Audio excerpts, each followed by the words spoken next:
As consumers, we are bombarded by it at every turn, like the Incredible Hulk being bombarded by gamma rays. But what makes some media endure, while others are banished to the forgotten black hole of obscurity, never to be heard from again? Who or what decides this? Hetero life mates Steve and Yahel want to know, and they want to know now. This is Obscurity Now. And what's up, everybody? Welcome to another episode of Obscurity Now, the show where we take a look at weird and almost forgotten pieces of media, and then we decide if they should be remembered for all of human history or tossed into the black hole of obscurity, never to be heard from again. I'm one of the hosts, Steve, and with me is a man who's so manly he's known as Yahel. It's yes, it's Yahel here. Yahel Hulk Glamazonia of the Circus of Crime. I am going to use Circus of Crime as much as I can because I just it's such a wonderful terrible name. Yeah. And I just don't know what else I'm going to be able to use it. So, The Circus of Crime. How are you doing, I'm Steve? doing great. I'm wishing I would have run away to join the Circus of Crime when I was a young lad. Well, I'm also wish. Well, Steve, you've joined the Circus of Obscurity. Yeah, so, just as good. Just as good.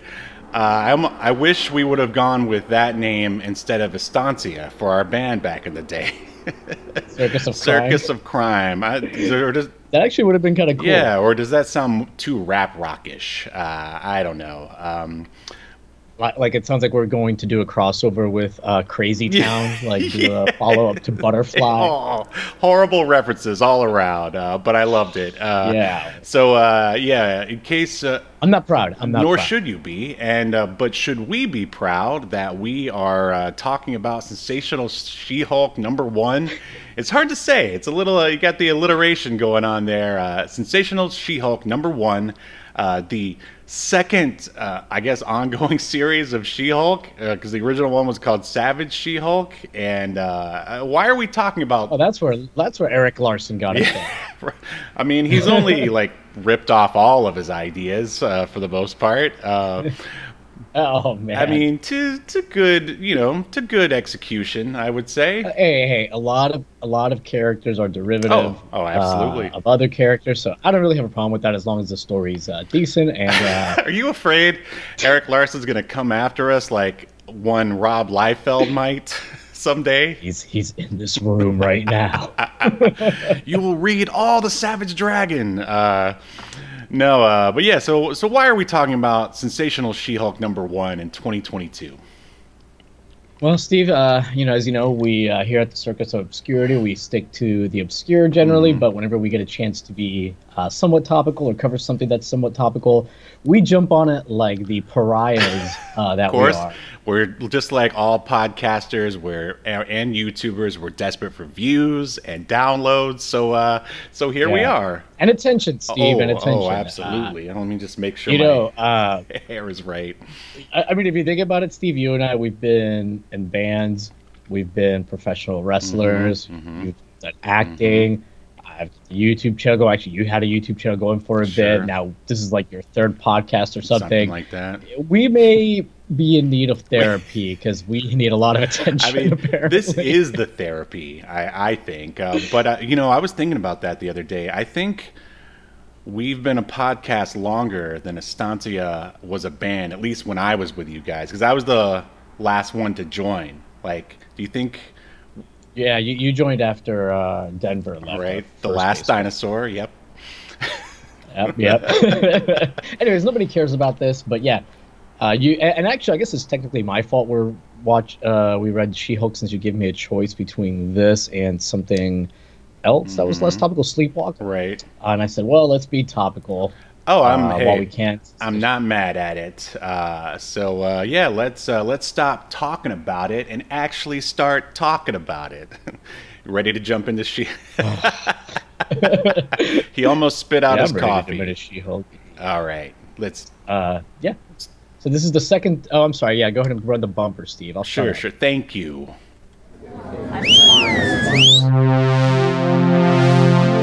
Welcome to your feature presentation.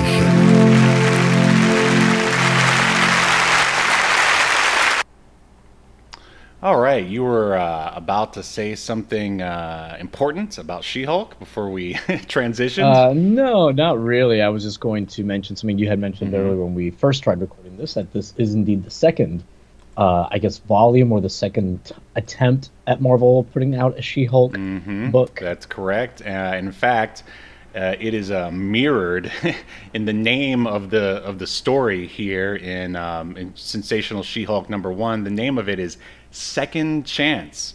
This reading this book was interesting because, I mean, it's obviously like a parody or a satire. Maybe not, and maybe it doesn't go as overboard as you want it to, or at least as I would want it to. So, is this cover like a joke in itself? It's like, what do you think? You know, they obviously weren't taking themselves super seriously in this book. Like, there's a lot of stuff that's very tongue-in-cheek and kind of leans into the campiness, shall we say. Sure. At least I think that was the intent. Right. That's the weird thing is that you can't tell if it's like the, over-the-top satire or if it's just... the book is just so old that it's just coming off really dated, basically, is what I'm saying. Well, I don't know, maybe because, this is 1989. I mean, comic books, for the most part from then, took on the Marvel and DC side of things, I think most books took themselves pretty seriously. They were definitely starting to, because, I mean, this is definitely after, like, Watchmen and the Dark Knight Returns, like those books sort of came in and shook up the industry and made everything all dark and gritty. But 90, we're just around the corner from 90s 2 characters. Right. They're already starting. You already got your Sonics and stuff. Well, I mean, it could possibly have something to do with the artist/writer's age, maybe. And I mean, I'm not being ageist here, but let's go ahead and jump into the notes here for She-Hulk herself. I've got so I don't know about. Actually, the most important question of all is, what is your history, if any, with She-Hulk? I don't really have any. I mean, I was always aware of her as a comic book collector and fan, but I never bought any of her comic books. I never even remember seeing. God, I can't even remember seeing any issues for sale or at least displayed prominently at any of the comic shops I went to. Now that I think about it, but yeah, well, what about you? What's your history? What's your sticky history with She-Hulk? You always have to make it sexual. Oh my God. Do I? I don't know, Steve. Stan Lee here opens the comic book by saying that there's going to be pulse-pounding pandemonium here. He was just trying to make an alliteration. It's completely There's a lot of that PG. here. Sensational She-Hulk, fabulous first issue is what it says on the cover as well. Yeah. Anyways, yeah. Your history, Stephen, with She-Hulk? Well, officer, Yahel. It's much like the same as yours. I do remember seeing an issue or two on the shelf, but back in the 90s when I was really deep into Marvel, I don't even remember her showing up in a guest spot. Even when I was reading my brother's Hulk comics, she never even made an appearance. I think maybe she was just in her sort of own little sort of comedic bubble, and I guess they didn't want to throw her in with the serious characters. And I've always been, I guess, or since they decided to give her own freaking show, I'm just like, man, well, what are they seeing in She-Hulk these days? So I guess that's another reason for going back and actually reading one of her comics. So in case anyone doesn't know, because I sure didn't until I started doing research for this episode. All right, this particular comic, it was released January 3rd, 1989, and it's actually called Second Chance because this is her second series, as Yahel said. The first one was called Savage She-Hulk, and I guess it was more serious. And the writer and artist of this book is John Byrne. Are you familiar with the work of John Byrne? Oh yes. Super prolific writer and artist in the comic book field. I think he's passed away, right?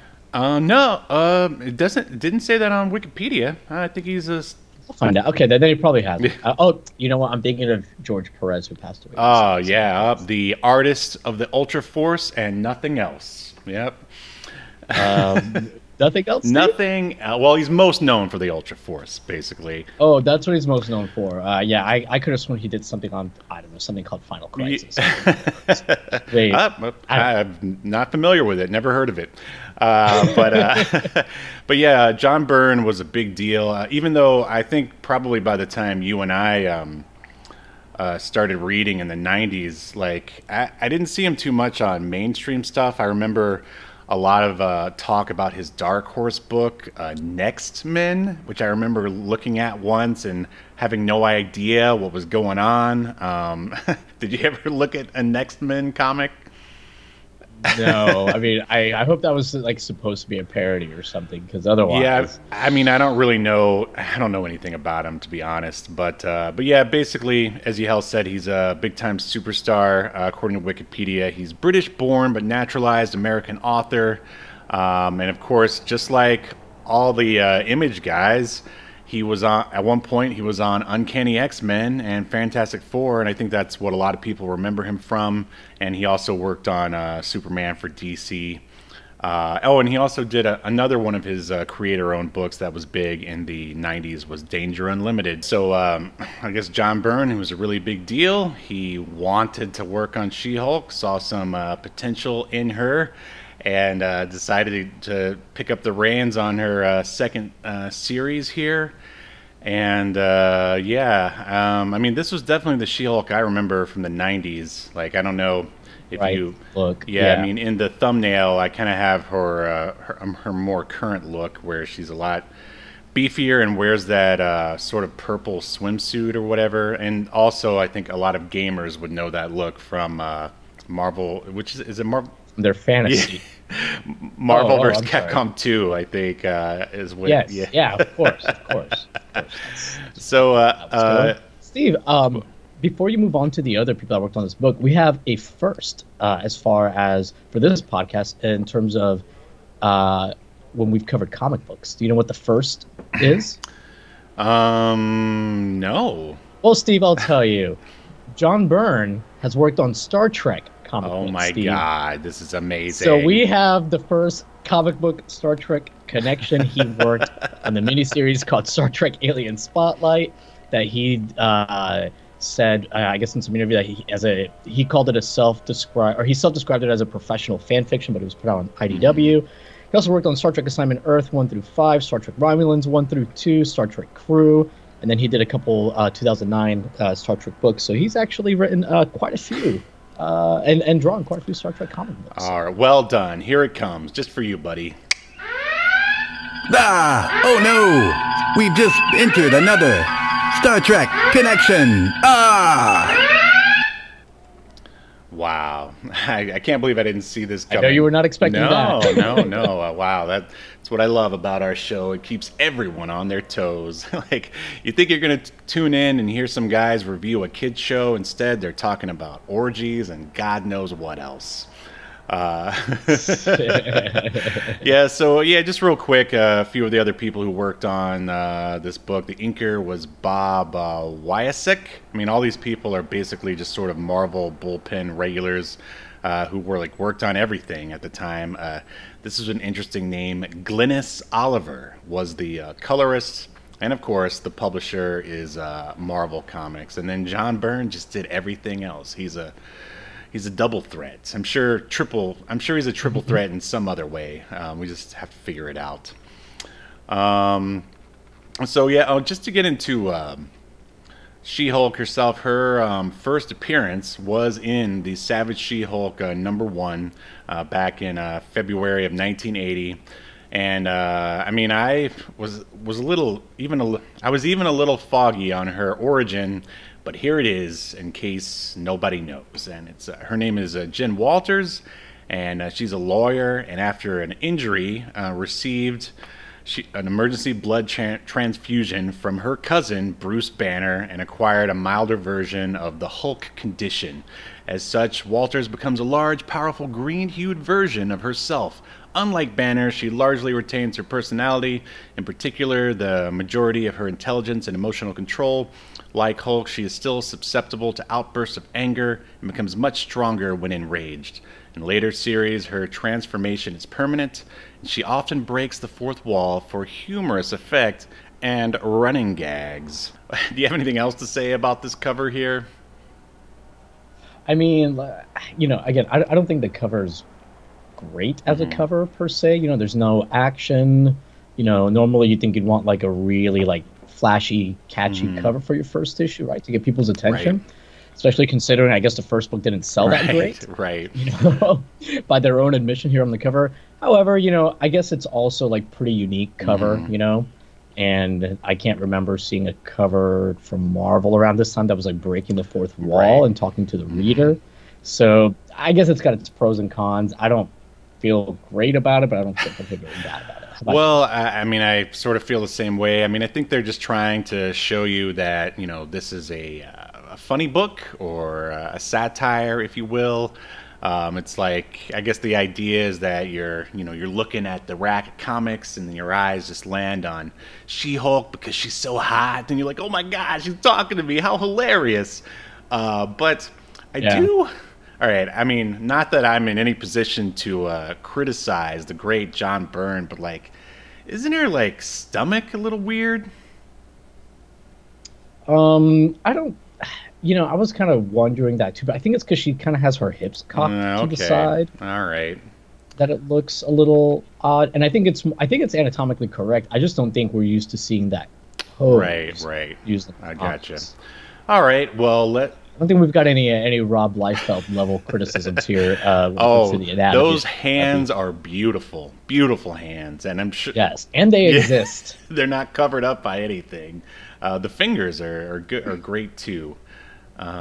So, all right, we're gonna dive into the comic here, and I mean, even on this first page of the book, I mean, you can see John Byrne was nice enough to even add the cuticles to her fingers. Yeah, the detail is awesome. I mean, the guy's a legend for a reason. And as I said, all right here we got the splash page. She-Hulk / Jim Walters is, it's not bench pressing. It's what is that? She's doing like an over the head. Yeah, that's it. Shoulder press, and clearly she's in a circus, and like, I don't know about you, but like whenever I see a circus and anything nowadays, it automatically feels dated. Yeah, it's so like of the time, and it's kind of a trope too, like evil circus characters in comic books. These guys feel like they feel like, have you ever seen that movie like from the 50s, Freaks? No. Well, they kind of feel like those guys. But anyway, you were saying? It almost reminded me of like, I don't know why at first I got vibes from the. Do you remember this? I don't know if you watched the show at all, but in like the second or third season of Heroes, there's like a circus guy. Oh, there is. That, like, I don't think I made it that far on that show. I don't know why. Good for you. Good for you. After the first season, it is a 90-degree free fall downhill. That might be an interesting one to check out someday. It's so old, and no one ever talks about it anymore. First season's great. Yeah, I do remember that. All right, so moving on, we see She-Hulk, and she's talking about how even though what she's doing is impressive, it's not as impressive as her cousin. And then she thinks back to the time when the Hulk also hung out in a circus, and it shows the Hulk. That's right, the Incredible Hulk in a clown suit juggling an elephant and a horse. Yeah, it's like is that like a monkey in the middle? Oh yeah.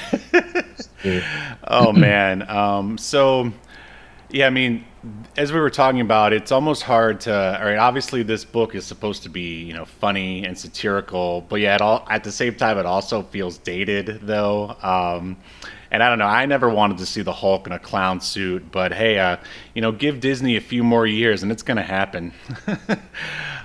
But like, it's weird here because I guess this is her first instance of the fourth wall kind of being broken a little bit. Maybe not so much, because she's like, because this book is canon.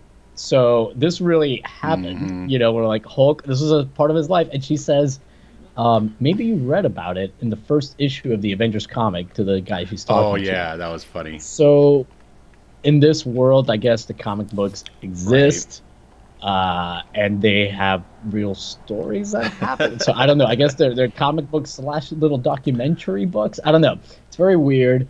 And then, the guy she's talking to from the circus even says, oh, I don't read much, especially not those superhero mags. Right. So anyways, real weird. I don't remember Hulk being in the circus, let alone being in the circus, juggling giant animals, let alone being billed as a robot. I know. It's so weird.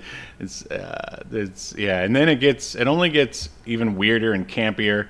This almost reaches like Batman 66 levels of camp at times. Okay, so Jen is walking, or She-Hulk, however you want to refer to her. She's walking away, and then all of a sudden, on the last panel, there's like a big swirl, and there's a figure, and he's saying, "Surrender, She-Hulk. You have no will, no mind."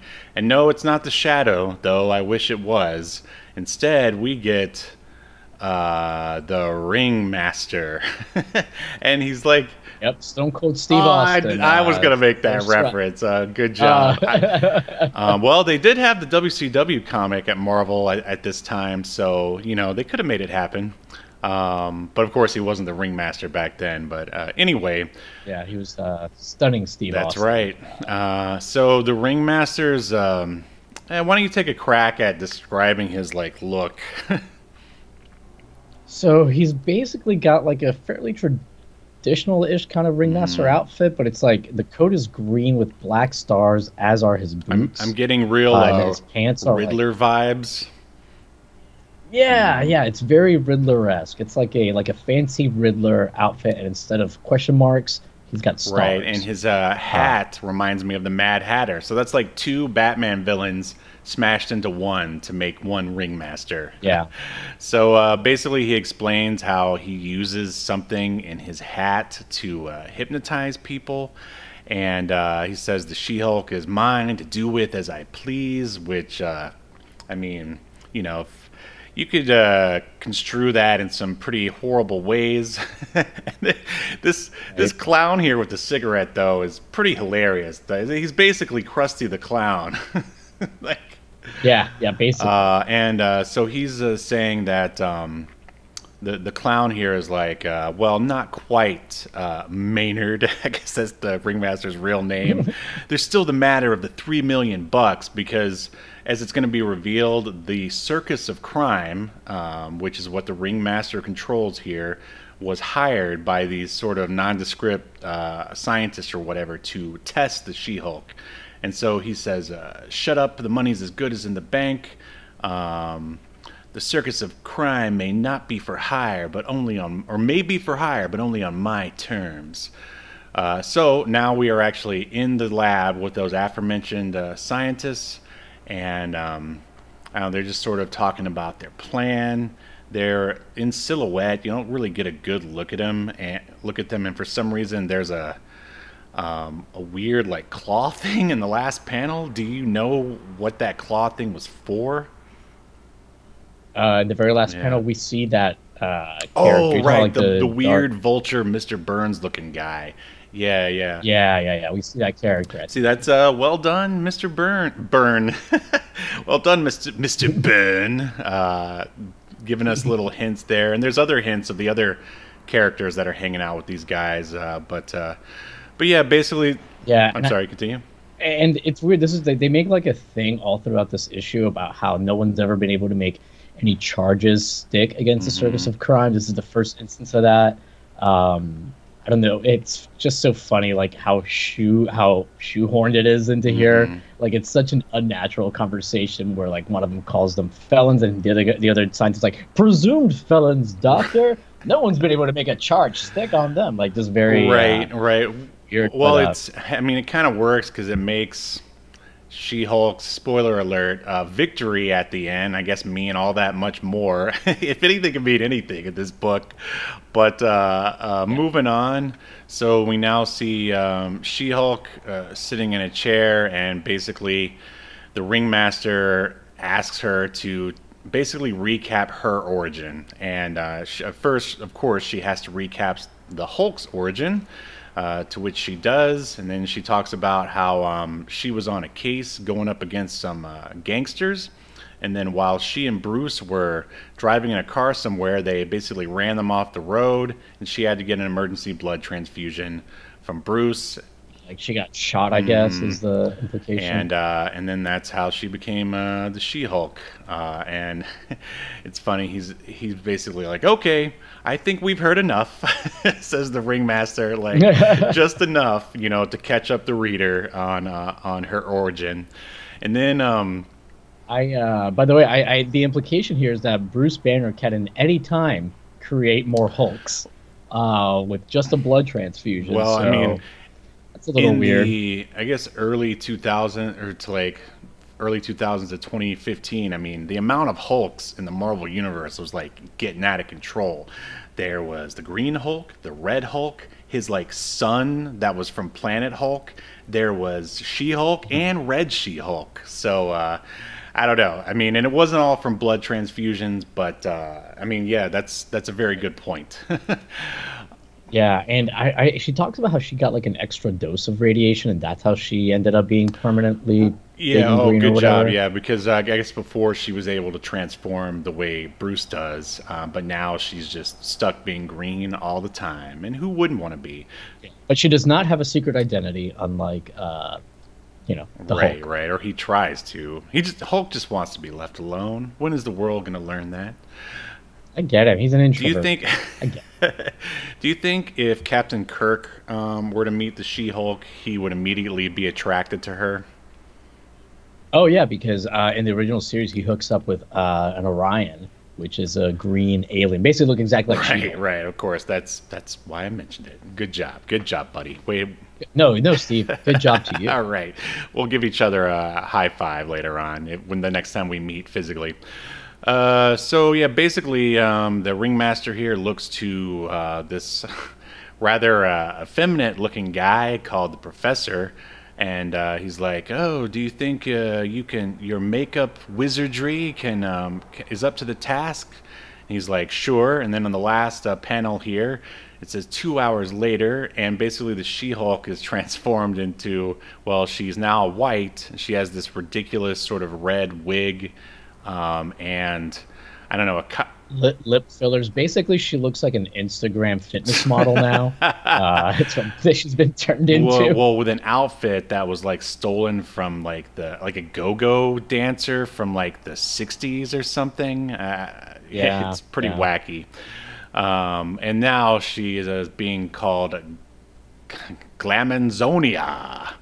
Glamanzonia. Yeah. So yeah, basically, this is all part of their plan, and on the next page, we learn that there is another lady who basically She-Hulk / Glamanzonia is kind of usurping her role. I guess she was the strong woman at first, but how can you live up to the She-Hulk? I mean, she's massive, and she's just like sort of voicing her distaste with the Ringmaster's choice.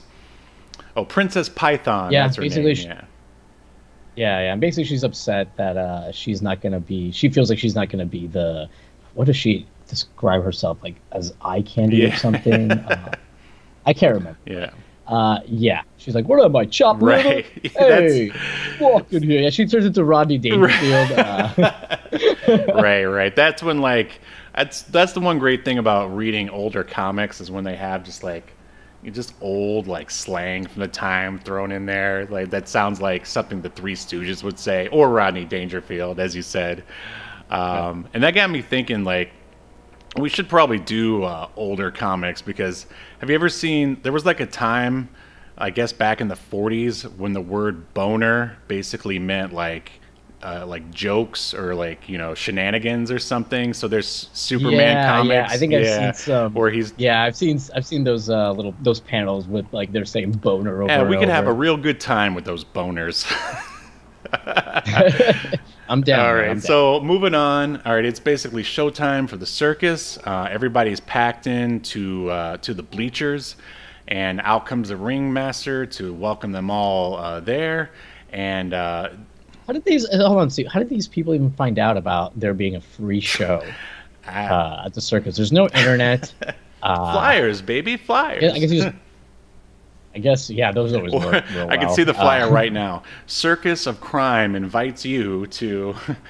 But no, they have a well, they do cover have name, a name called the McFadden Circus, McFadden Brothers Circus that they operate under.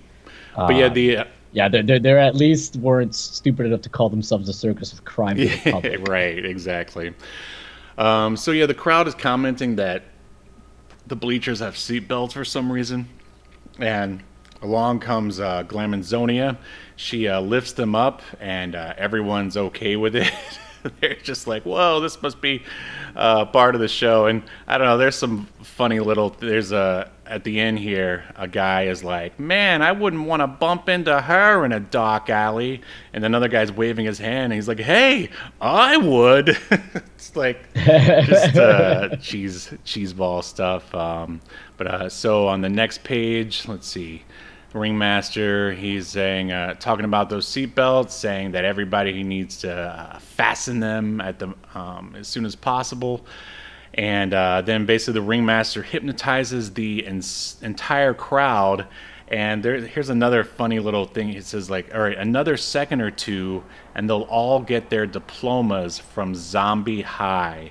I think that because the Princess Python and Krusty the Clown over here are like looking on, and basically they're just saying exactly what's happening. And I don't know, I just thought that was a funny sort of line for some Zombie High. I don't really understand how She-Hulk got under the bleacher right. section, you know, because it was flat against the ground. So I don't know how she got under it to lift it up, but you know. That's a minor quibble. I mean, this is a book. How dare you question a strong woman? You just go with it, okay? All right. So moving on. This is the most ridiculous plan ever. So now that and I almost love it. So now that everyone's nice and hypnotized, and they have their seatbelts fashioned, he then instructs She-Hulk / Glamanzonia to turn the bleachers sideways, and all like the change and wallets and basically everything in these people's pockets fall down. And so they're robbing all these people. Like what a ridiculous. Yeah, so they make everybody sit in one small section of bleachers, and they even comment like, hey, what's up with all the empty sections? The audience comments on that, and then she just like picks it up, flips it over, I guess like shakes it, gets all their shit to fall out. This is the most convoluted plan. You already have them hypnotized. You already have them strapped in. Why not just go into the stands?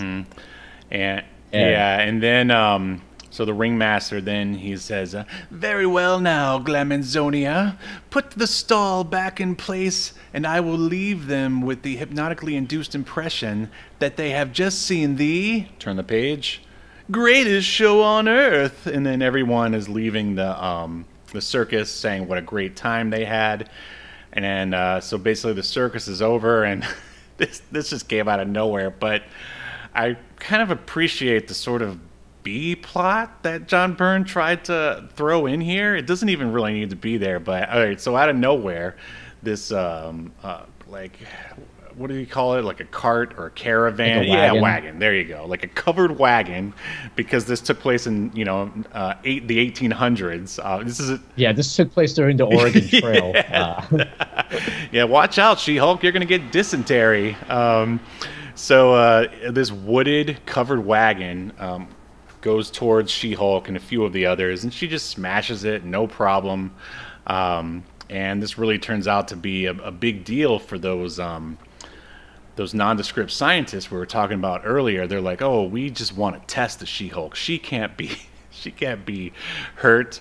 So one of them disguises himself as a gorilla and then goes and basically joins the circus so he can have a more hands-on approach. Yeah. Now, by the way, Steve, I know this is backtracking a little bit, but as the patrons of the circus are leaving, one of them says, "Huh, I must have left my wallet in my other pants."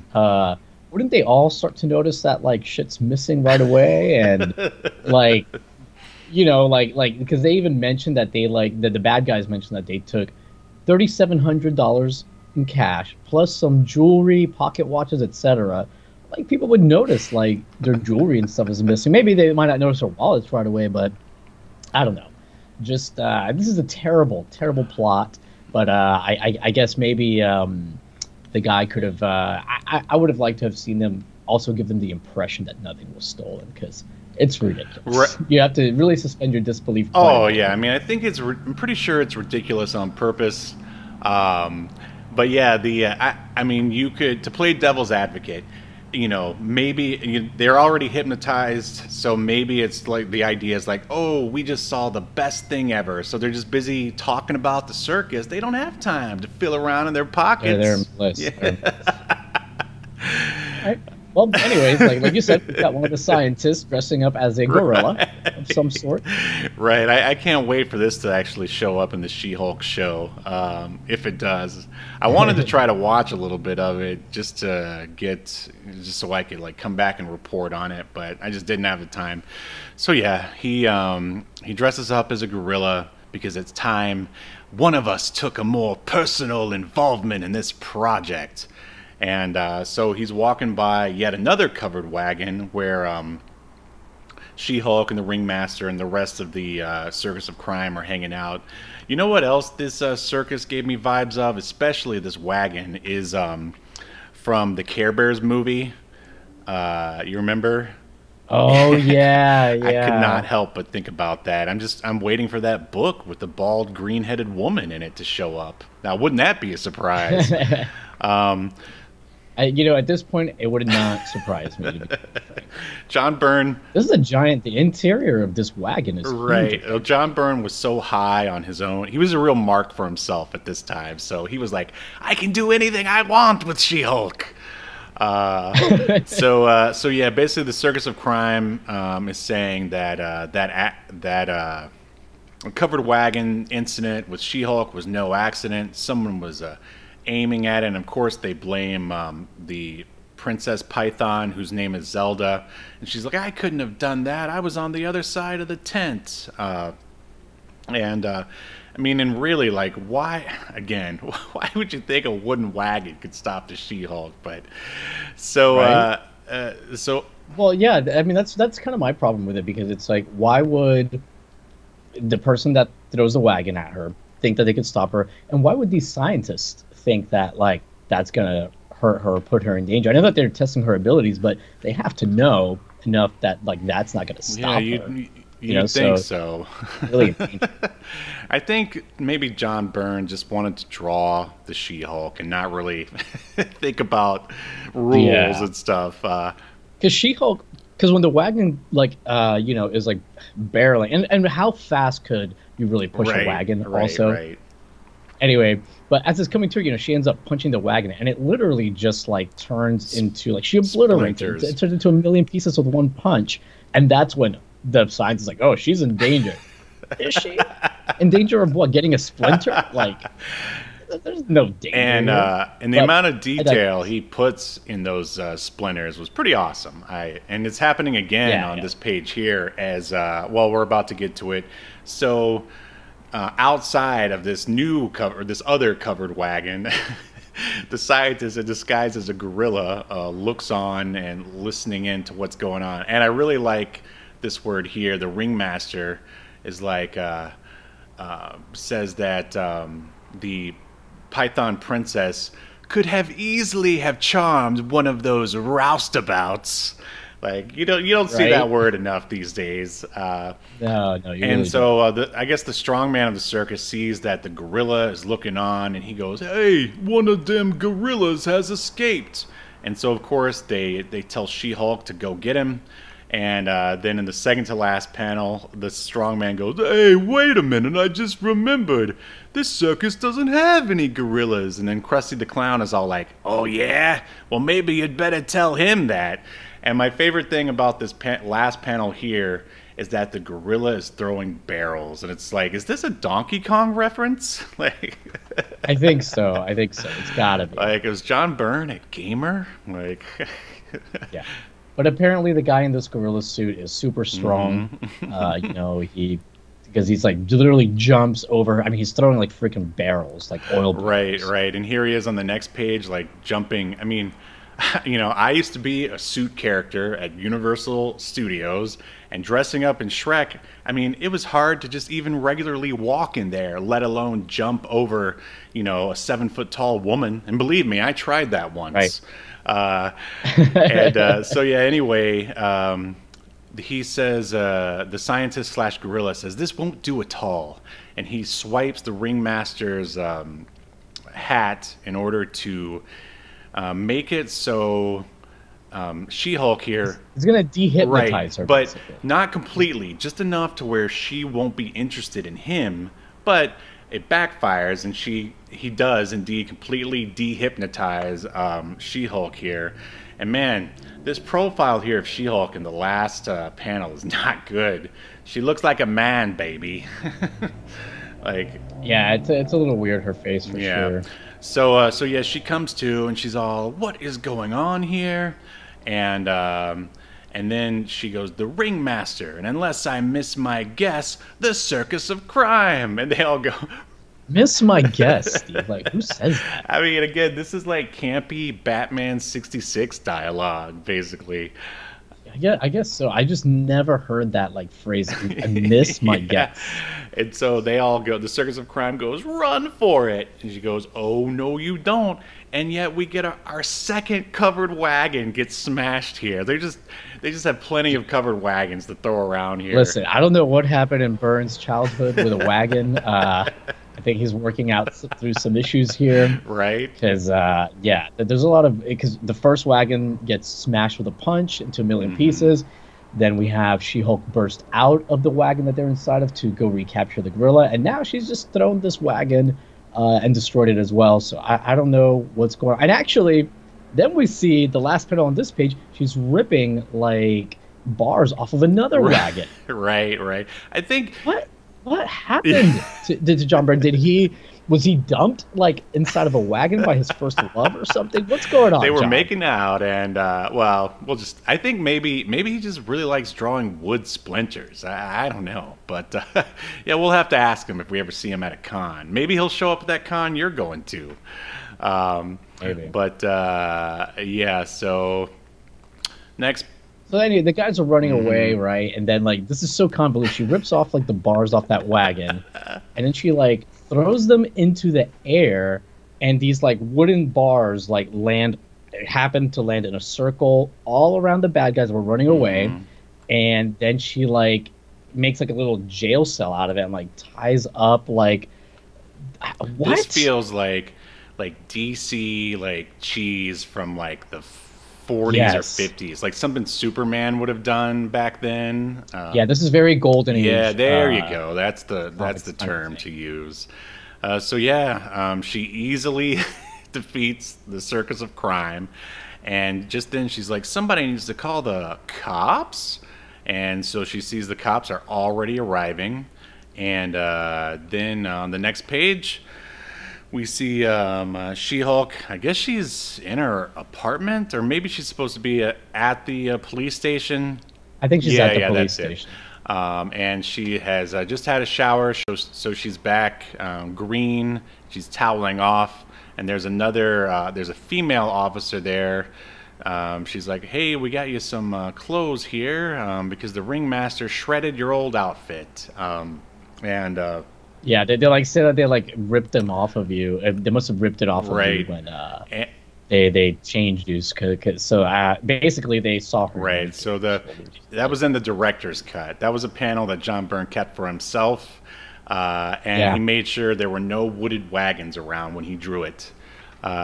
And here's another odd sort of reference. And again, you know, John Byrne is, I guess, was British, so maybe this is more well known to them. I don't think he lost his Britishness. It's not like a blood transfusion. Right. Well, it's just that she goes, for a while there, I was beginning to get a real understanding of Hamlet's line about painting an inch thick, and I was just like, of all the Shakespeare quotes, I've just never heard that one. Me either. So I guess we're just not as cultured as he is. So yeah, now the cop starts saying, "Oh, I believe congratulations is in order to their She-Hulk, because they were able to pull the rap sheets and finally put away the circus of crime for the first time ever."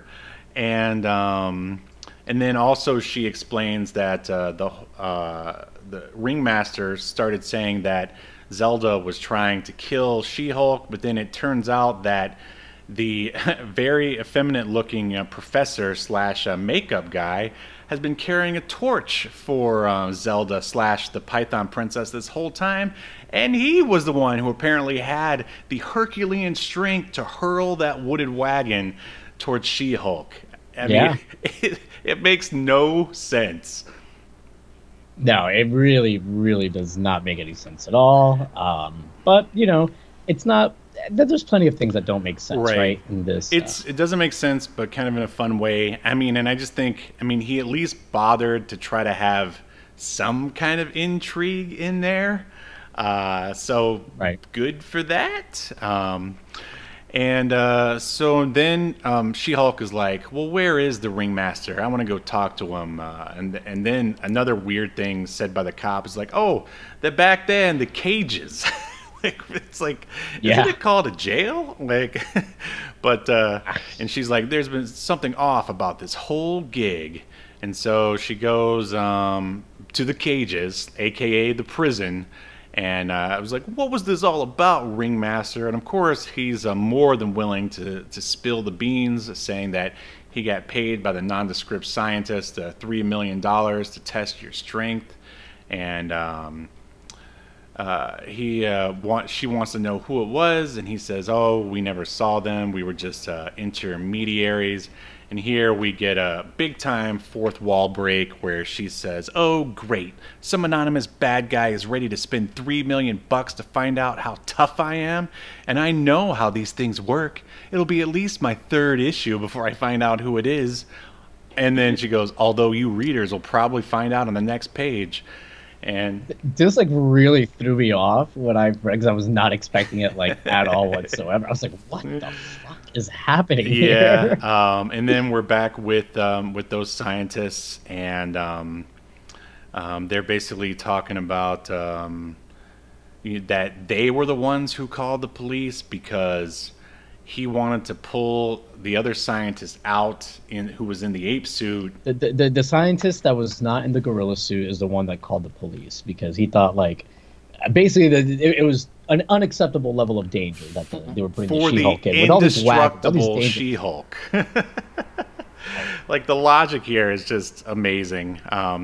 And so they say they need to continue their testing, blah, blah, blah. And then we turn the page and we find out that the name of this crime group is called the Headmen, who I've never heard of. And basically what they're trying to do is, I guess, take a blood sample or whatever from She-Hulk so they can fix this weird vulture squid looking guy over here. Right. Yeah. Wait, their poor friend Chandu. So if you've ever heard of Chandu ever in your entire years listening or reading Marvel Comics, do let us know, because this is the first time I've ever heard of him. And man, does he look weird. How would you describe him? Yeah, I don't know. So he's got like the legs of like a chicken, I guess. And his arms are what, like tubes? Yeah, like weird tendril tentacle things. And then he's got like devil's wings. Yeah, it's and a unicorn horn, but he's got like a serpent tongue. It's so ridiculous that it's pretty funny. I'm sure But like almost more ridiculous is the woman in this room. Her head is just like a red ball with a hand sticking out of it. I think, What? isn't she supposed to be looking down? I mean, no, you're right. I thought she was looking down at the guy, and she's just wearing a... She's like a bowling ball for a head with an arm sticking out of it. Very Right. weird. Oh, and, oh yeah, no, that's not how it is. For a minute, I thought that the other scientist actually had an ape for a body, but I'm like, for some reason, he's still wearing the costume. Like, it's pretty... Not only is he wearing the costume, Steve, he's sitting like an ape. Right, and he still has... Why? You don't have to keep putting up the show, but maybe he's a method actor. He really likes wearing that ape suit for some reason. Yeah. Well, that is the end of the Sensational She-Hulk #1. So let's run the bumper and render our verdict. Remember, you're rated. That's the question.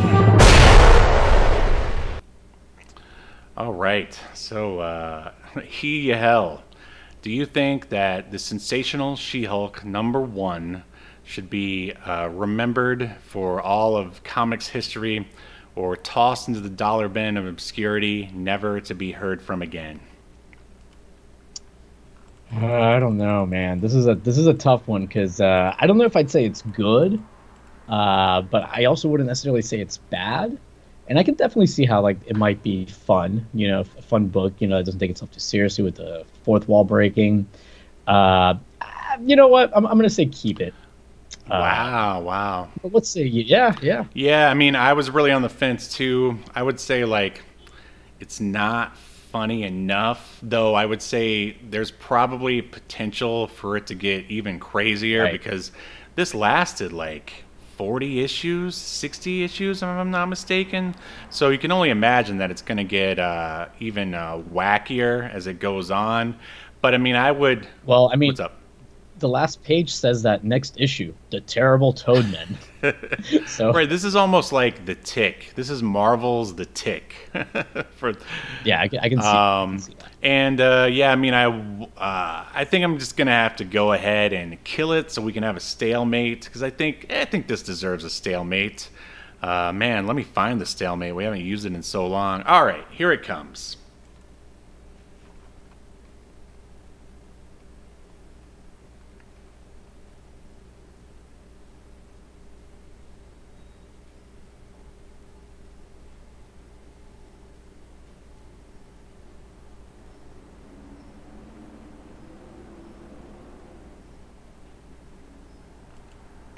Oh man, forgot how great that bumper was. They wasted our time. Yeah, it's great. All right, well, that is pretty much our show. Anything else I mean, I guess by the time this one airs, spoiler alert, this is a pre-tape, you'll already be at your con, so there's no point in even talking about it. Yeah, I will be currently at the convention. Actually, I'll probably be flying back when people are hearing, so I'll be just about to land. Are you taking Spirit? Because they're the worst. No, I'm taking American Airlines. I'm actually flying first class. Ooh, fancy. I mean, did they pay for it, or did you pay for it? No, because I'm not going as a guest Oh, this okay, year. gotcha. They did ask, and I just didn't want to, I didn't have time to prepare a panel when they Right. asked. They asked kind of late, and I guess I could have thrown something together, but they are. I do get into the convention for free, having been a previous guest, and so that's nice. But yeah, I will be at the retro. I mean, again, by the time this goes out, the convention should already be just about ending. But I'll be at the retro RGB booth here and there on the convention floor. They're hanging out. Nice. And if you enjoy comic books, my comic book will be available on Big Cartel. Have you ever heard of Big Cartel before? I have heard of Big Cartel. I believe that's where Circus of Crime sells their books. Right.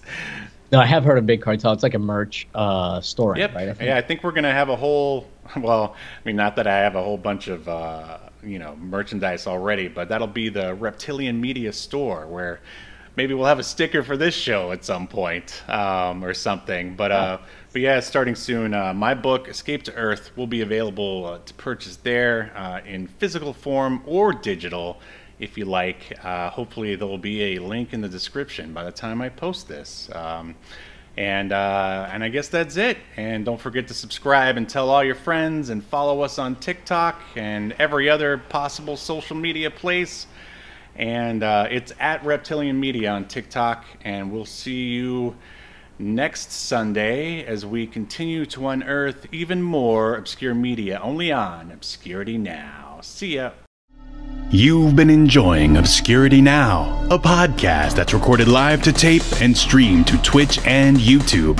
Subscribe so you never miss an episode or hilarious quip. Take us with you by following the download links provided in the show notes to wherever you get podcasts. And take notice of our various social media links, if that's what you're into. I'm not here to judge.